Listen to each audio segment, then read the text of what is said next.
പുനർഗേഹം പദ്ധതിയുടെ ഭാഗമായി നിർമ്മിച്ച ഫ്ളാറ്റിൽ ഭീമാപ്പള്ളിയിലെ അർഹരായ കുടുംബങ്ങൾക്ക് അവഗണന. സർക്കാർ നിർമ്മിച്ചു നൽകുന്ന ഫ്ളാറ്റുകളിൽ വിവേചനപരമായ സമീപനം സ്വീകരിക്കുന്നതായും ഭീമാപ്പള്ളി തീരദേശവാസികൾ പറയുന്നു. മുട്ടത്തറയിൽ നിർമ്മിച്ച ഫ്ളാറ്റ് സമുച്ചയം മുഖ്യമന്ത്രി നാളെ ഉദ്ഘാടനം ചെയ്യാനിരിക്കെയാണ് പ്രതിഷേധം. വാടകയ്ക്കാണ് കടക്കാൻ പോയിട്ട് ബുദ്ധിമുട്ട്. കടലുകൊണ്ട് സഹോദരിയുടെ വീട്ടിലാണ് ഇപ്പം കടക്കുന്നത്.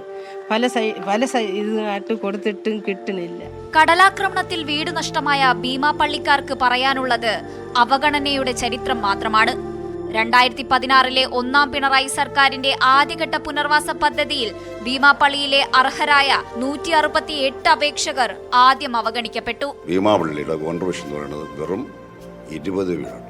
ആ 20 വീടിൽ നിന്ന് ഈ 194 വീട് മുഖ്യമന്ത്രി വിതരണം ചെയ്ത ഘട്ടത്തിൽ തന്നെ നമ്മൾ പറഞ്ഞത് അർഹമായ ഒരു കോൺട്രിബ്യൂഷൻ ഭീമാപ്പള്ളിക്ക് കിട്ടണം.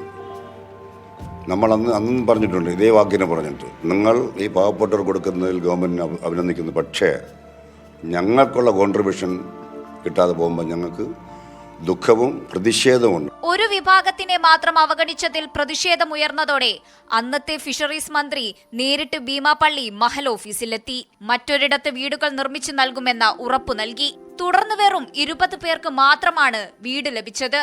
അന്ന് വീട് ലഭിക്കാത്ത 148 കുടുംബങ്ങൾ ഇന്നും പെരുവഴിയിലാണ്. ഞാൻ വീട് കെട്ടി പൂർത്തിയാക്കും, വീണ്ടും കടൽക്ഷോഭത്തിൽ നഷ്ടമായി. ഞാൻ എഴുതി പല തവണയും കൊടുത്തിട്ടുണ്ട്, ഓഫീസിൽ നിന്നൊക്കെ വന്ന് കാണാറുണ്ട്. അപ്പോൾ എനിക്ക് ഇതുവരെ ഒരു ആനുകൂല്യങ്ങളും കിട്ടിയിട്ടില്ല.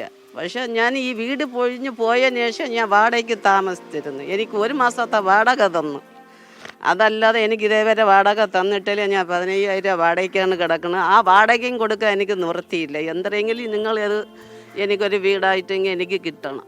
രണ്ടാം പിണറായി സർക്കാരിന്റെ കാലത്ത് നൽകിയ 587 പുതിയ അപേക്ഷകളും മുൻപ് നൽകിയ അപേക്ഷകളുമായി 735 പേർ ഭവനരഹിതരായി ഫ്ളാറ്റിനു വേണ്ടി കാത്തിരിക്കുന്ന സമയത്താണ് 36 പേർക്ക് മാത്രം ഫ്ളാറ്റ് നൽകുന്നത്. പലതവണ സർക്കാരിനോട് വിഷയം ഉന്നയിച്ചിട്ടും അവഗണനയാണ് മറുപടി. ഭീമാപ്പള്ളിയോടുള്ളതായ പ്രത്യേകമായ ഒരു അവഗണന അത് നിരന്തരമായി വരുന്നതായ സർക്കാരിന്റെ ഭാഗത്തു നിന്നും ഉണ്ടാകുന്നുവെന്നാണ് ഞങ്ങൾക്ക് പ്രിയപ്പെട്ട ഈ കേരള സമൂഹത്തിനോട് പറയാനുള്ളത്.